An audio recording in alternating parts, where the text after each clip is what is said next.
नमस्कार दोस्तों, राधे राधे। तो आज अपन एक छोटा सा वीडियो यहाँ पे कवर करने वाले हैं, जिसके अंदर हम कवर करने वाले हैं सारी आपकी पेनल्टीज जो कि आपके जीएसटी में है और कस्टम में है। उसी के साथ साथ आपका जो जेल वाले प्रोविजंस हैं, प्रोसिक्यूशन वाले, अरेस्ट वाले, ये सारे प्रोविजन पड़ेंगे। अब जो आपको डाउट्स आते थे कि सर ये पेनल्टी है तो ये लगेगी या ये लगेगी, दोनों एक जैसी लग रही हैं, तो दोनों में जो कंफ्यूजन है वो भी मैं बिल्कुल आपकी दूर कर दूंगा।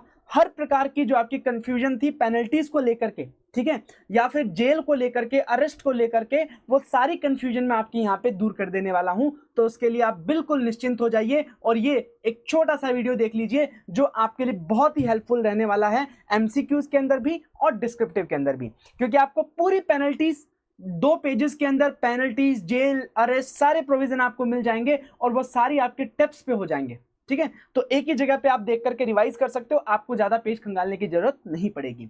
सो this is basically summarise version. ठीक है, इसमें अगर जो भी आपको कंफ्यूजन आता था वो मैं आपको दूर कर दूंगा। चलिए सबसे पहले बात करें मॉनेटरी पेनल्टीज की।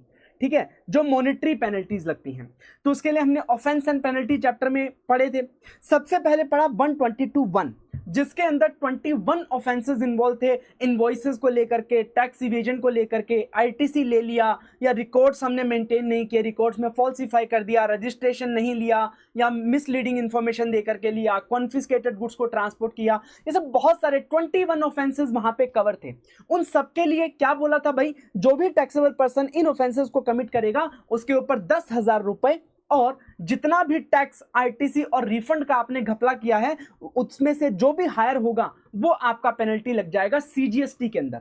ठीक है, क्लियर है सर? अच्छा, उसके बाद सर 122(1)(a) था। सबसे पहले तो कंफ्यूजन होती है बच्चों को 1 लगाएं या 1(a) लगाएं। देखो 1(a) जो है वो सिर्फ 4 ऑफेंसेस के लिए वहां पे कवर होता था। इनवॉइस विदाउट सप्लाई या सप्लाई विदाउट इनवॉइस, ठीक है, आईटीसी विदाउट इनवॉइस और ईसीओ वाला जो प्रोविजन था, आईएसडी वाला जो प्रोविजन था, basically fake invoice, without invoice और फेक आईटीसी का जो प्रोविजन थे उनके लिए यहां पे ये 122(1)(a) लगता था। सारे 21 ऑफेंसेस के लिए नहीं था।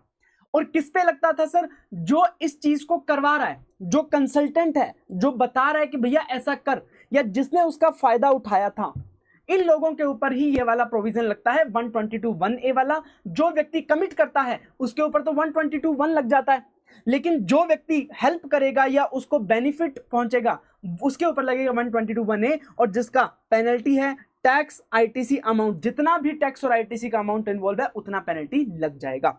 उसके बाद 122(1)(b), ये सिर्फ और सिर्फ किसके लिए था? इलेक्ट्रॉनिक कॉमर्स ऑपरेटर के लिए था। अगर उसने ऐसे बंदे को सप्लाई करने दिया जो कि एलिजिबल ही नहीं था ईसीओ के थ्रू, या ऐसे व्यक्ति को इंटरस्टेट सप्लाई करने दिया, या इंफॉर्मेशन जो देनी थी वो गलत दी है, तो ऐसे केस में ई कॉमर्स ऑपरेटर को 10,000 रुपए और tax amount whichever is higher ये पेनल्टी देनी पड़ेगी। जैसे 122(1) की पेनल्टी थी वैसे ही 122(1)(b) की पेनल्टी है, और 122(1)(a) में भी वही था, लेकिन उसमें 10,000 रुपए वाला क्राइटेरिया नहीं था, डायरेक्टली टैक्स अमाउंट का दिया हुआ था। उसके बाद 122(3), सर अगर कोई व्यक्ति मान लीजिए थोड़ी बहुत हेल्प करता है, मतलब कोई बंदा कर रहा है कांड और उसको हेल्प कर रहा है थोड़ी बहुत, एड और अबेट इन ऑफेंसिंग, ठीक है, डीलिंग विद कॉन्फिस्केटेड गुड, कोई ऐसे गुड्स कॉन्फिस्केट वाले हैं और उनको डील कर रहा है उनके साथ, या फिर सम्मन आया था और सम्मन में वो अपीयर नहीं हुआ, तो ऐसे व्यक्ति के ऊपर भैया 25,000 रुपए तक की पेनल्टी लगाई जा सकती है। ये भी आपका सेक्शन इंपॉर्टेंट है। उसके बाद सर 122(b), ये नया सेक्शन आया था, ट्रैक एंड ट्रेस मैकेनिज्म वाला। ट्रैक एंड ट्रेस मैकेनिज्म आया है और उस मैकेनिज्म का अगर आप वायलेशन करोगे तो भैया जिस व्यक्ति को ट्रैक एंड ट्रेस का मैकेनिज्म यूज करना था, नोटिफाइड पर्सन बोलते हैं उसको, अगर उसने नहीं किया तो उसके ऊपर पेनल्टी लग जाएगा 1 लाख रुपए और 10% of tax whichever is higher, आपके ऊपर जो है पेनल्टी लग जाएगा। उसके बाद सर 125 जनरल पेनल्टी, अगर कहीं पे भी किसी चीज के लिए पेनल्टी नहीं दिया है तो भैया जनरल पेनल्टी आ जाएगा और 25,000 रुपए तक का जनरल पेनल्टी है वो लगाया जा सकता है। उसके बाद सर 2 सेक्शन स्पेशल थे, एक 129 और एक 130। 129 कब लगता था? अगर मान लीजिए आपका रास्ते में गुड्स है, आपके पास उसके साथ ई वे बिल नहीं है, डॉक्यूमेंट नहीं है, इस तरीके का जो वायलेशन है उसके लिए आपके गुड्स को क्या कर लिया जाता था? डिटेन कर लिया जाता था, गुड्स को, आपके डॉक्यूमेंट्स को, कन्वेंस को। अगर आपको इन गुड्स, डॉक्यूमेंट और कन्वेंस को छुड़वाना है तो आपको क्या देना पड़ता है? पेनल्टी।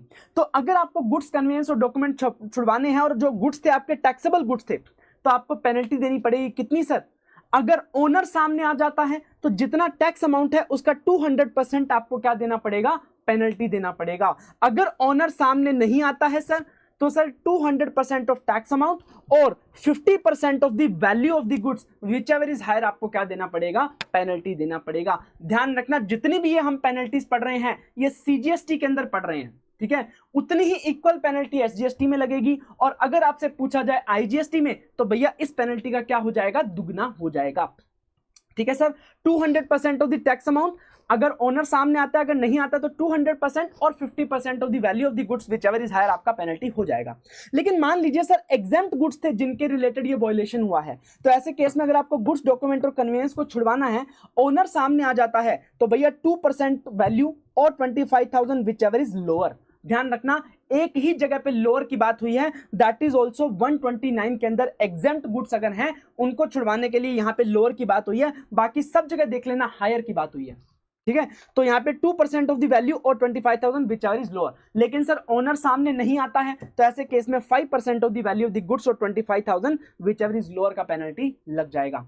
सर मान लीजिए हमें गुड्स डॉक्स और कन्वेंस नहीं छुड़वाना, जो ट्रांसपोर्टर है वो अपना कन्वेंस छुड़वाना चाहता है, गुड्स और डॉक्यूमेंट रख ले डिपार्टमेंट, तो भैया ऐसे केस में कितना पेनल्टी देना पड़ेगा। अगर आप सिर्फ कन्वेंस छुड़वाना चाहते हो तो lower of the above penalty, जो ऊपर पेनल्टी हमने डिसाइड किया, या 1 लाख रुपीज, दोनों में से जो लोअर वाला है वो आप पे करके और अपना कन्वेंस छुड़वा के लेके जा सकते हो। तो 129 के अंदर एग्जेम्प्ट गुड्स के केस में लोअर वाला केस है और कन्वेंस छुड़वाना है तो वहां पे लोअर वाला केस है, बाकी किसी जगह पे नहीं है। अच्छा, दूसरा था सर कन्फिस्केशन। आपके गुड्स कन्वेंस को अगर कॉन्फिस्केट कर लिया जाता है, तो ऐसे केस में सर अगर आपको गुड्स और कन्वेंस को छुड़वाना है तो मिनिमम फाइन जो लगेगा वो 100% ऑफ द टैक्स अमाउंट लगेगा, और मैक्सिमम कितना हो सकता है, market value minus tax amount, इसके बीच में रहेगा। कितना रहेगा वो प्रोफेसर डिसाइड करेगा। लेकिन अगर आपको सिर्फ कन्वेंस छुड़ाना है तो भैया गुड्स के ऊपर जितना टैक्स बनता था पे कर दो और अपना कन्वेंस लेकर के चले जाओ।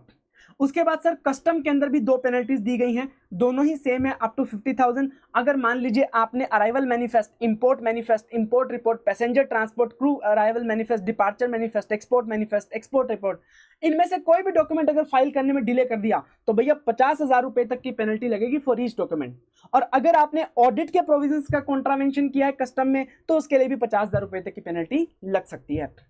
अब सर जहां पे बच्चों को सबसे ज्यादा कंफ्यूजन आता है, सर 74A के अंदर भी एक पेनल्टी दी हुई है और एक 122(2) के अंदर भी पेनल्टी दी गई है, दोनों सिमिलर सी लगती हैं। कैसे, कौन सी पेनल्टी हम कैलकुलेट करेंगे, तो हम पहले तो दोनों की बात कर लेते हैं कहां कहां पे लगती है, ठीक है, उसके बाद मैं इसके अंदर डिफरेंस बताऊंगा।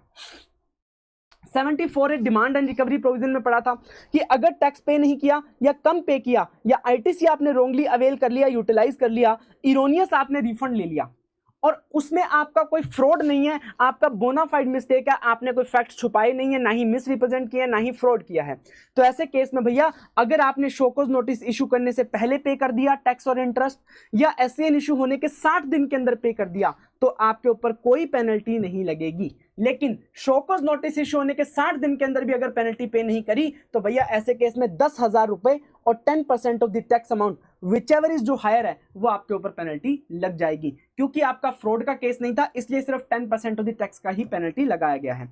ध्यान रखना, अगर आपने सेल्फ असेस टैक्स पे नहीं किया या जो आपने अमाउंट कलेक्ट किया था एज अ टैक्स उसको 30 दिन के अंदर पे नहीं किया फ्रॉम द ड्यू डेट, तो भैया ऐसे केस में यहां पे भले 60 डेज ऑफ एससीएन के अंदर पे करो या बिफोर एससीएन, आपके ऊपर 10,000 रुपए 10% of the tax amount whichever is higher की क्या लग जाएगी, पेनल्टी लग जाएगी। अच्छा, दूसरी बात, अगर मान लीजिए यहां पे फ्रॉड का केस होता, आपने फ्रॉड किया था, मिस रिप्रेजेंटेशन किया था, सप्रेशन ऑफ फैक्ट्स किया था, उसकी वजह से आपने टैक्स पे नहीं किया, कम पे किया या आईटीसी रोंगली अवेल किया, रिफंड गलत तरीके से लिया, तो भैया ऐसे केस में पेनल्टी मैंडेटरी लगेगी। अगर आपने एससीएन से पहले पे कर दिया तो 15% ऑफ टैक्स, अगर 60 दिन एससीएन इशू होने के 60 दिन के अंदर पे कर दिया 25%, और अगर ऑर्डर पास होने के 60 दिन के अंदर कर दिया तो 50% of the tax, otherwise 100% of the tax लग जाएगा। लेकिन सर बच्चों को पता क्या डाउट आ रहा है, सर मान लो एससीएन इशू होने के बाद 60 दिन के अंदर हमने पे नहीं किया और ऑर्डर अभी तक इशू नहीं हुआ तो कितना लगेगा। सर क्लियर सी बात है ना, हमने बोला कि एससीएन इशू होने के 60 दिन के अंदर पे कर दिया तो 25% है, और उसके बाद ऑर्डर इशू होने तक या ऑर्डर के 60 दिन तक भी आपने पे कर दिया तो भैया 50% ऑफ टैक्स की जो आपकी है पेनल्टी लगेगी। क्लियर है सर, चलिए 122 ये भी सेम ही बात करता है sir, fraud case, non fraud case, tax not paid, short paid, less paid, ITC wrongly availed, erroneous refund, ये भी सेम बात करता है। तो यहाँ पे क्या बोलता है कि सर 10,000 रुपए और 10% of the tax whichever is higher लग जाएगा अगर नॉन फ्रॉड केस है, और अगर फ्रॉड केस है तो 10,000 और 100% of the tax whichever is higher लग जाएगा। फर्क क्या है सर, 74A और 122 के नॉन फ्रॉड केस में कोई फर्क नहीं है, वही 10,000 और 10% ऑफ टैक्स, 10,000 10% टैक्स। लेकिन जो फ्रॉड वाला केस है उसके अंदर क्या है सर, 74A के अंदर तो डायरेक्टली 100% ऑफ टैक्स बोला है, लेकिन 122 के अंदर 10,000 और 100% of tax whichever is higher बोला है, ये डिफरेंस है। तो सर कहां पे कौन सा लगाएं, देखो सेक्शन 74A और 122 gives penalty for same circumstances. अगर क्वेश्चन आपको कोई वर्ड देता है, ध्यान रखना क्वेश्चन में अगर वर्ड लिखा है डिमांड, नोटिस, SCN 74A, इसका मतलब आपसे डिमांड एंड रिकवरी चैप्टर से पूछना चाहता है तो आप इन प्रोविजंस को लिखोगे। अगर आपसे ऐसे वर्ड यूज नहीं करता है तो भैया 122 लिखोगे, और अगर सेफर साइड पे आप चाहो तो आप क्या कर सकते हो, दोनों प्रोविजंस लिख के आ सकते हो ऑल्टरनेटिव बेसिस पे। ठीक है सर, ये जितनी भी पेनल्टीज हमने बात करी है ये सारी CGST की पेनल्टीज हैं, ये इक्वली SGST और UTGST में भी लगेगी, और जब IGST में कैलकुलेट करोगे तो CGST का पेनल्टी का डबल हो जाएगा। ध्यान रखना जब आप CGST में कैलकुलेट कर रहे हो तो यहां पे जो टैक्स का अमाउंट लिया जा रहा है वो CGST वाला लिया जा रहा है। ठीक है, जब CGST में कैलकुलेट करो CGST वाला टैक्स अमाउंट लोगे, ये बात आपको ध्यान रखनी है। उसके बाद डबल पेनल्टी नहीं लगेगी, अगर 74A में लग गई तो उसी चीज के लिए 122 में आप पेनल्टी नहीं लगा सकते। क्लियर है सर। उसके बाद सर मान लीजिए आपने फेक इनवॉइस किया है, आपने सप्लाई नहीं किया, सिर्फ इनवॉइस इशू कर दिया, इसका मतलब आपने कोई सप्लाई करी नहीं है। दूसरा, आपने किसी से सप्लाई लिया नहीं है लेकिन उसने इनवॉइस इशू कर दिया और उसके बेसिस पे आपने ITC ले लिया, और आपने उस ITC का यूज कर लिया ऐसी लायबिलिटी में जो आपकी एग्जिस्ट ही नहीं करती थी, मतलब आपने भी सप्लाई नहीं किया था, सिर्फ इनवॉइस इशू किया था, उसके ऊपर जो लायबिलिटी आई उसमें आपने उस ITC का यूज कर लिया। तो सर यहाँ पे जो है ना आपकी वास्तव में कोई लायबिलिटी है ही नहीं। लायबिलिटी कब होती है, जब आप कोई सप्लाई करोगे तभी तो आपकी टैक्स लायबिलिटी आएगी, लेकिन आपने सप्लाई किया ही नहीं। तो ऐसे केस में सर आपके ऊपर 74A के प्रोविजंस नहीं लगेंगे, क्योंकि 74A के प्रोविजन तभी लगते हैं जब वास्तव में आपकी लायबिलिटी होती है और आप पे नहीं करती। तो ऐसे केस में आपके ऊपर जो प्रोविजंस लगेंगे, ऐसे केस में 122(1) के प्रोविजंस जो है आपके ऊपर लगा दिए जाएंगे। 5,000 रुपए से कम का अगर कोई ब्रीच है उसको माइनर ब्रीच बोलते हैं, प्रोसीजरल एरर्स हैं, तो ऐसे केस में कोई पेनल्टी नहीं लगाई जाएगी। ये बात होती है मॉनेटरी पेनल्टीज की। तो सारी पेनल्टीज अपन ने 1-2 पेज के अंदर कवर कर ली। कोई डाउट सर? बिल्कुल भी नहीं डाउट।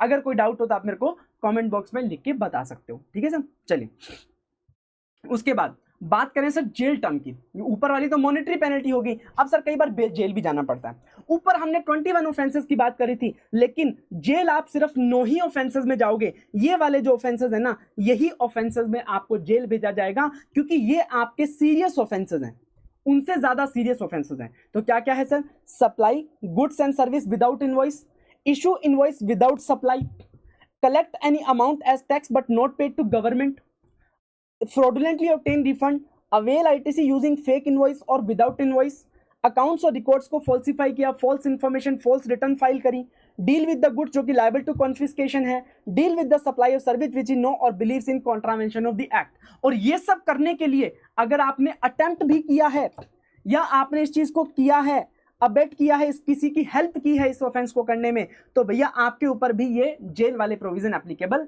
हो जाएंगे। तो जो भी इस ऑफेंस को करेगा या करवाएगा, या जो भी इस करने की कोशिश करेगा या किसी की हेल्प करेगा, तो सर उसके ऊपर क्या हो जाएगा? ये जेल के प्रोविजन लग जाएंगे। कैसे पनिश किया जाएगा सर? इन सारे ही केसेस में अगर अमाउंट 5 करोड़ से ज्यादा है तो भैया आपको 5 साल तक की जेल हो सकती है। अगर 5 करोड़ तक है लेकिन 2 करोड़ से ज्यादा है तो भैया ऐसे केस में 3 साल तक की जेल हो सकती है। अब देखो 2 करोड़ से अगर कम हुआ अमाउंट या 2 करोड़ तक का हुआ तो भैया आपको जेल नहीं होगी, एक्सेप्ट इन फ्यू केसेस।